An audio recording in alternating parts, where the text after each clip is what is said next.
Okay, तो इस video में आप देखेंगे इन्फेक्शंस ऑफ लारिंक्स। उसमें सबसे पहली कंडीशन है एक्यूट एपिग्लोटाइटिस। इसका सिंपल मतलब होता है इन्फ्लामेशन ऑफ द एपिग्लोटिस। अब या तो फिर सिर्फ एपिग्लोटिस में इन्फ्लामेशन हो सकता है या फिर पूरा जो सुप्राग्लोटिक स्ट्रक्चर्स थे उन सब में इन्फ्लामेशन हो सकता है। अगर सब स्ट्रक्चर्स इन्वॉल्व हो तो उसका दूसरा नाम क्या होगा? Supraglottic laryngitis. Okay, supraglottic laryngitis. अब इसकी इंट्रोडक्शन देख लेते हैं। तो सबसे पहले ये तो एक इन्फ्लामेटरी कंडीशन है, inflammatory condition of supraglottic structures. Supraglottic structures कौन से थे? एपिग्लोटिस हो गया, फिर एरी एपिग्लोटिक फोल्ड हो गया, एरेटिनॉइड कार्टिलेज हो गया। ठीक है, ये सारे सुप्राग्लोटिक स्ट्रक्चर्स, इनका इन्फ्लामेशन होगा और ये मिलके क्या करेंगे? Obstruction of the airway. ये हो गया उसकी इंट्रोडक्शन। उसके बाद इटियोलॉजी, कॉज कौन से हो सकते हैं? तो जो एक्यूट एपिग्लोटाइटिस है वो it is more common in children but it can also occur in adults. Adults में भी हो सकता है लेकिन ज़्यादा कॉमन है वो चिल्ड्रन में। इसका कॉजेटिव एजेंट क्या है? Earlier the causative agent was H influenza B. okay, H influenza B, but now the most common cause is group A beta hemolytic strep. Group A beta hemolytic strep, this is the most common cause of acute epiglottitis. और जो children में होता है उनकी as क्या होती है most commonly? तो 2 to 7 ईयर्स ऑफ एज होती है। ये हो गई उसकी इटियोलॉजी। उसके बाद क्लिनिकल फीचर्स देखते हैं। क्लिनिकल फीचर्स क्या होंगे? तो एपिग्लोटाइटिस या कह सकते हैं सुप्राग्लोटिक स्ट्रक्चर्स इन्वॉल्व हो रहे हैं तो ऑब्वियसली वो इन्वॉल्व हो रहे हैं तो वो रेस्पिरेशन में भी प्रॉब्लम करेंगे प्लस स्वॉलोइंग, डिग्लूटिशन, उन दोनों में प्रॉब्लम करेंगे, डिफ़िकल्टी होगी। प्लस ये बैक्टीरियल इन्फेक्शन है तो जो सेप्टिसेमिक सिम्टम्स होंगे लाइक फीवर, वो सब जनरल सिम्टम्स वो भी प्रेजेंट होंगे। और ऊपर से ये एक्यूट कंडीशन है तो यहाँ पे होगा acute onset of fever, acute onset of temperature more than 40 degree Celsius. ये होगा। अब रेस्पिरेटरी सिम्टम्स कौन से होंगे? स्ट्राइडर हो गया, डिस्पनिया हो गया, ये सारे रेस्पिरेटरी सिम्टम्स होंगे। अब strider, which type of stridor होगा? तो हमने देखा था कि जो सुप्राग्लोटिक स्ट्रक्चर्स होते हैं वहाँ पे अगर इन्फ्लेमेशन हुआ तो विच type of strider? Inspiratory strider होगा। दूसरा कौन सा? ग्लोटिक्स। ग्लोटिस में इन्फ्लेमेशन हुआ तो भी इंस्पिरेटरी। ग्लोटिस और सुप्राग्लोटिस इन दोनों में इंस्पिरेटरी स्ट्राइडर, जबकि सब ग्लोटिस में एक्सपिरेटरी स्ट्राइडर। और उसके ऊपर से एपिग्लोटिस इन्वॉल्व है। ठीक है, तो वो एक ऐसा स्ट्रक्चर था जो मूव कर सकता था आगे पीछे। तो अगर पेशेंट जब सुपाइन पोजीशन में होगा या लेट गया होगा सुपाइन पोजीशन में, तब जो एपिग्लोटिस है वो पीछे की तरफ आ जाएगा। उसकी वजह से जो स्ट्राइडर है वो इंक्रीज हो जाएगा ऑन सुपाइन पोजीशन में इंक्रीज हो जाएगा। और जो प्रोन पोजीशन में होगा पेशेंट तो स्ट्राइडर अपने आप कम हो जाएगा। अब इसकी वजह से ही जो पेशेंट होता है वो ट्राइपॉड पोजीशन में बैठा रहता है। ट्राइपॉड पोजीशन, पेशेंट ऐसे फॉरवर्ड बेंडिंग पोजीशन में बैठा रहता है ताकि जो कंटेंट्स होता है एपिग्लोटिस होता है वो आगे की तरफ रहे, ना कि पीछे की तरफ जाके ऑब्स्ट्रक्ट करे और स्ट्राइडर इंक्रीज हो। ये हो गया उसकी रेस्पिरेटरी सिम्टम्स। उसके बाद स्वॉलोइंग वाले सिम्टम कौन से हो गए? डिस्फेजिया हो सकता है या ओडाइनोफेजिया होगा। ओडाइनोफेजिया, डिस्फेजिया मतलब डिफिकल्टी इन स्वॉलोइंग, ओडाइनोफेजिया मतलब पेनफुल स्वॉलोइंग। स्वॉलोइंग में ही प्रॉब्लम आएगी तो पेशेंट का ऑब्वियसली न्यूट्रिशन अफेक्ट होगा। ठीक है, उसका प्रॉपर न्यूट्रिशन नहीं हुआ होगा, डिहाइड्रेटेड पेशेंट होगा क्योंकि पानी भी नहीं पी सकता, अपना खुद का सलाइवा भी वो स्वॉलो नहीं कर सकता। इसकी वजह से ड्रूलिंग ऑफ द सलाइवा दिखेगा हमें, drooling of saliva from the patient. ये सारे सिम्टम्स प्रेजेंट होंगे। अब जो पेशेंट का क्राई होगा वो कैसा होगा? नॉर्मल होगा या नहीं? तो आंसर है क्राई नॉर्मल होता है। क्यों? क्योंकि इसमें सुप्राग्लोटिस इन्वॉल्व है, ग्लोटिस इन्वॉल्व नहीं है। ग्लोटिस में ही ट्रू वोकल कॉर्ड्स होते हैं, अगर वो इन्वॉल्व होते हैं तो ही जो क्राई होता है वो एबनॉर्मल होता है, वॉइस अबनॉर्मलिटी, वॉइस चेंजेस हो गए। लेकिन सुप्राग्लोटिस इन्वॉल्व है इसलिए क्राई भी नॉर्मल होगा। तो ये होगा क्लिनिकल फीचर्स। इसका डायग्नोसिस देखें तो डायग्नोसिस कैसे होगा? हम या तो टंग डिप्रेस करके क्या जो सुप्राग्लोटिक स्ट्रक्चर्स है उसको देख सकते हैं with help of tongue depressor, या फिर इनडायरेक्ट लैरिंगोस्कोपी करके देख सकते हैं, इनडायरेक्ट लैरिंगोस्कोपी। इसमें हमें क्या दिखेगा? जो एपिग्लोटिस है वो रेड स्वोलन हो गया हुआ है, रेड स्वोलन एपिग्लोटिस। प्लस हमको दिखेगा कि बहुत सारा इडीमेटस स्टेट हो गई है, स्ट्रक्चर्स की कंजेशन हुआ है, बहुत सारा हाइपरीमिया हुआ है। ये सारे हमको साइंस दिखेंगे इन द लैरिंग्स सुप्राग्लोटिक पार्ट। दूसरी जो मैं कहूँगा ज़्यादा अच्छी इन्वेस्टिगेशन है वो है एक्सरे। एक्सरे का कौन सा लेटरल व्यू। लेटरल व्यू में देखेंगे तो जो एपिग्लोटिस है वो इन्फ्लेम्ड, मतलब उसकी साइज़ बड़ी दिखेगी, ठीक है, कंपेयर टू नॉर्मल छोटा सा पतला सा होता है, लेकिन सुप्राग्लोटिक इन्फ्लेमेशन में उसकी साइज़ बढ़ जाएगी। और ये साइन को बोलते हैं टिपिकल थंब साइन, ऐसे थंब जैसा दिखेगा इसलिए थंब साइन। उसके बाद ट्रीटमेंट क्या होगी, ठीक है, एक्यूट एपिग्लोटाइटिस। तो सबसे पहले पेशेंट को हॉस्पिटलाइज करना होगा, कोई रेस्पिरेशन में भी प्रॉब्लम आ रही है, डिक्लूटेशन या स्वॉलिंग में प्रॉब्लम आ रही है, उसकी वजह से पेशेंट को अर्जेंटली हॉस्पिटलाइज करना होगा। फिर रेस्पिरेशन मेंटेन करने के लिए हमको इंट्यूबेशन करना पड़ सकता है या फिर ट्रेकियोस्टोमी, ये करना पड़ सकता है। फिर मेडिकल मैनेजमेंट में पेशेंट को एंटीबायोटिक्स देंगे। एंटीबायोटिक्स मोस्ट कॉमनली वो होती है एम्पिसिलिन या कोई भी थर्ड जनरेशन सेफेलोस्पोरिन, ये सारी हो सकती है against the group A beta haemolytic strep या एच इन्फ्लुएंजा। उसके बाद पेशेंट को स्टीरॉयड देना होता है। स्टीरॉयड क्यों देते हैं? टू रिलीव इडीमा कम हो उसकी वजह से। तो ज़रूरत पड़ी तो एनाल्जेसिक्स, पेन रिड्यूस करने के लिए, plus adrenaline nebulization. Adrenaline nebulization ये क्या करता है? ब्रोंको डायलेशन करता है, तो जो पेशेंट का एयरवे होता है वो इम्प्रूव हो जाएगा, तो एड्रेनालिन नेबुलाइजेशन।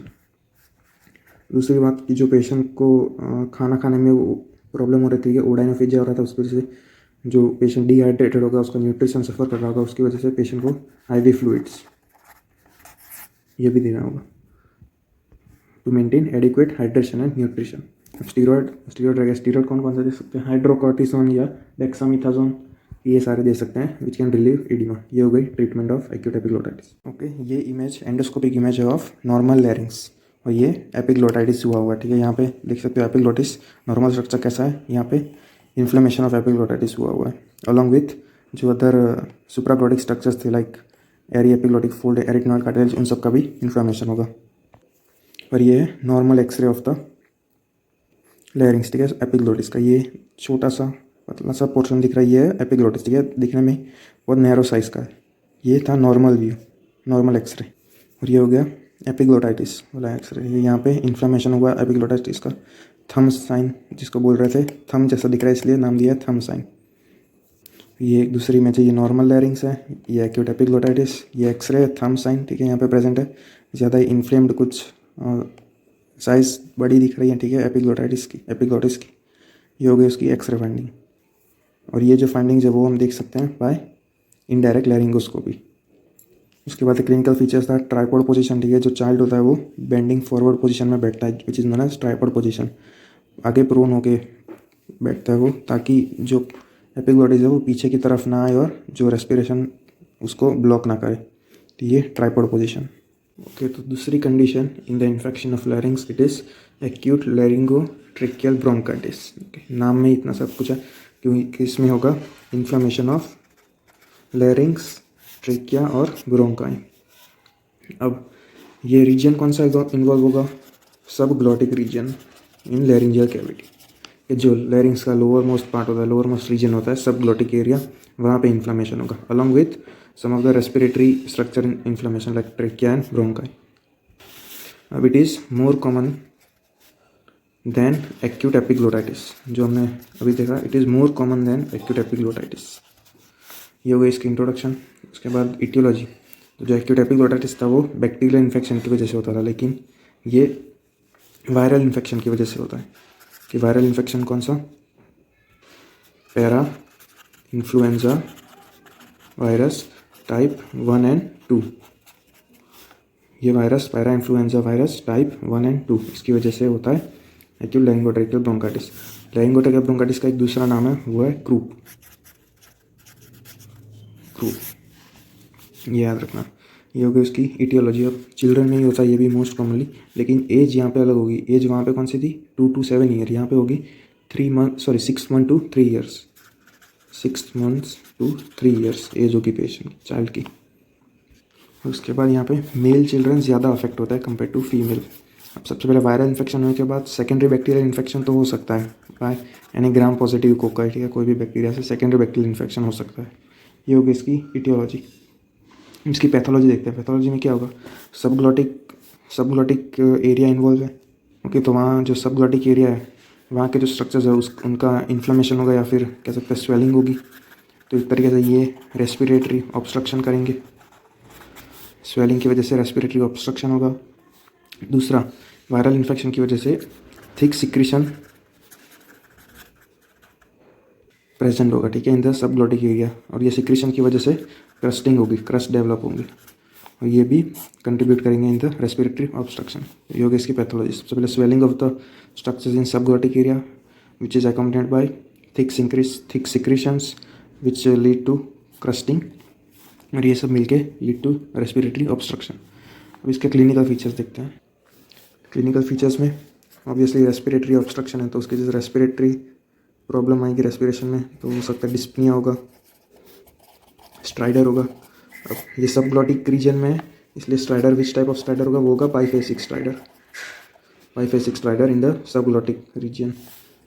अब इन्फेक्शन है उसकी वजह से फीवर होगा, ठीक है, वो सारे मैलेस, हेडेक, ये सब जनरल सिम्टम्स होंगे। Fever 39 degree to 40 degree Celsius. It is mild compare to the fever in epiglottitis, जो ज़्यादा हाई टेम्परेचर का। इसके बाद कोई भी जो डिग्लूटेशन सिम्टम्स थे लाइक स्वॉलोइंग में प्रॉब्लम आती थी वो नहीं होगी, क्योंकि इसमें एपिग्लोटिस इन्वॉल्व ही नहीं है, एपिग्लोटिस का कोई रोल ही नहीं है। अब रेस्पिरेटरी ट्रैक्ट इन्फेक्शन है तो उसकी वजह से कफ प्रेजेंट होगा, ये कफ प्रेजेंट होगा इसमें। विच टाइप ऑफ कफ, तो वो स्पेसिफिक नाम है उसका बार्किंग कफ और सील लाइक कफ, बार्किंग कफ और सील लाइक कफ। जब भौंकते हैं तब उस टाइप का कफ प्रेजेंट होगा, उस टाइप का कफिंग साउंड होगा। ये होगा इसके क्लिनिकल फीचर्स। इसका डायग्नोसिस कैसे करते हैं, ट्रीटमेंट देखते हैं। सबसे पहले डायग्नोसिस इसका करेंगे एक्सरे से। अब जो एक्यूट एपिग्लोटाइटिस में हम जब एक्सरे निकालते थे तो वो लेटरल व्यू था, लेकिन इसमें जो इसका जो एक्सरे होगा वो एपी व्यू होगा, एंटीरियर पोस्टीरियर व्यू। और इसकी एक्सरे फाइंडिंग क्या होगी, तो इसमें होगी स्टीपल साइन या कह सकते हैं पेंसिल टिप साइन। अब स्टीपल का मतलब क्या होता है, जो चर्च होता है उसका जो टॉप वाला पार्ट होता है वो एकदम पॉइंटेड होता है, लाइक जो पेंसिल की टिप होती है उसकी जैसा, तो वैसा हमको शेडो दिखेगा, लाइक स्टीपल साइन या पेंसिल टिप साइन। ये हो गया उसका डायग्नोसिस। तो बाकी क्लिनिकल डायग्नोसिस से भी कर सकते हैं, लाइक स्ट्राइडर, कफ प्रेजेंट होगा, डिक्लूडेशन में कोई प्रॉब्लम नहीं आएगी, और जो क्राई होगा वो भी नॉर्मल होगा। अगर इन्फेक्शन ग्लॉटिक एरिया में थोड़ा सा भी क्या बोलते हैं एक्सटेंड किया है तो वॉइस में थोड़ा सा चेंज हो सकता है, लाइक हॉर्सनेस ऑफ वॉइस, वो सब, लेकिन जनरली क्राई नॉर्मल ही होगा। ये हो गया क्लिनिकल फीचर्स और डायग्नोसिस। अब ट्रीटमेंट देखते हो, ट्रीटमेंट सेम ही है most commonly like acute epiglottitis. इसमें पेशेंट को हॉस्पिटलाइज करना होता है, फिर उसको आईवी फ्लूइड्स देना पड़ता है बिकॉज ऑफ डिहाइड्रेशन, न्यूट्रिशन सफ़र करेगा उसकी, उन सब की वजह से। फिर एंटीबायोटिक्स दे सकते हैं to prevent secondary bacterial infection, antibiotic for secondary bacterial infection. उसके बाद देखा था एड्रीनालिन नेबुलाइजेशन, फॉर ब्रोंकोडायलेशन। ये होता है वो ब्रोंकोडायलेशन करता है उसकी वजह से, ये इसकी ब्रोंकोडायलेशन करवाने के लिए देते हैं एड्रीनालिन नेबुलाइजेशन। फिर स्टीरॉइड्स इडीमा डिक्रीज करने के लिए। और अगर रेस्पिरेटरी ऑब्स्ट्रक्शन कुछ ज़्यादा ही होगा तो रेस्पिरेशन को सपोर्ट या कंटिन्यू करने के लिए इंट्यूबेशन और या फिर ट्रेकियोस्टोमी। ये हो गया उसकी ट्रीटमेंट। ये हो गया पूरा ग्रुप या लैरिंगोट्रैक्टर ब्रोंकाइटिस कंप्लीट। इसमें मेन तो यही याद रखना कि सबग्लॉटिक एरिया में इन्फ्लेमेशन होता है। ये सपोज हमारा नॉर्मल लैरिंग्स है, यहाँ पे इन्फ्लेमेशन होगा तो उसकी वजह से जो स्टीप साइन होगी ये इसकी होगी, ये यहाँ पे सबग्लॉटिक के स्ट्रक्चर्स होंगे वो इन्फ्लेमेशन हो जाएंगे, उसकी वजह से यहाँ पे पॉइंटेड शेडो दिखेगा, ये एक्सरे में पॉइंटेड शेडो दिखेगा। ये हो गई पूरी ग्रुप। ये रहा एक्सरे, ठीक है, एंटीरो पोस्टीरियर व्यू है, यहाँ पे देख सकते हो स्टीपल साइन या फिर पेंसिल टिप साइन, एकदम पॉइंटेड लाइक पेंसिल की जो टिप होती है उस टाइप का शेडो दिख रहा है, विच इज स्टीपल साइन या पेंसिल टिप साइन। दूसरा एक पॉइंट रह गया यहाँ पे डिग्लूटेशन में कोई भी प्रॉब्लम नहीं आती है, या ज़्यादातर कोई प्रॉब्लम नहीं आती है अगर एक्सटेंड नहीं किया हो सुप्राग्लॉटिक एरिया में। तो डिग्लूटेशन में कोई प्रॉब्लम नहीं आती है, तो उसकी वजह से ड्रूलिंग ऑफ सलाइवा होता है वो भी प्रेजेंट नहीं होगा, वो भी एब्सेंट होगा। ठीक है, ये सारे डिफरेंशिएटिंग पॉइंट्स हो गए बिटवीन एक्यूट एपिग्लोटाइटिस और लैरिंगोट्रेकियल ब्रोंकाइटिस। ये एक टेबल है, difference table between acute epiglottitis और लैरिंगोट्रेकियल ब्रोंकाइटिस। इसको आप पॉज करके रीड कर सकते हो सारे डिफरेंसेस, क्योंकि ये बहुत इंपॉर्टेंट टेबल है।